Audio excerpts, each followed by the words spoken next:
that predates the war in the Middle East. Some of them not paid for up to 90 days. Right now, it is absolute chaos on the ground, and I'm hearing from small to medium-sized companies that they are at absolute breaking point. Our truckers deserve access to a fair go.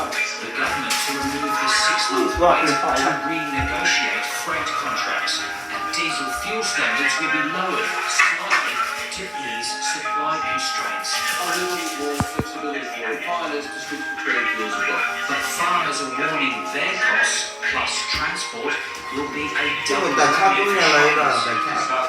내가 더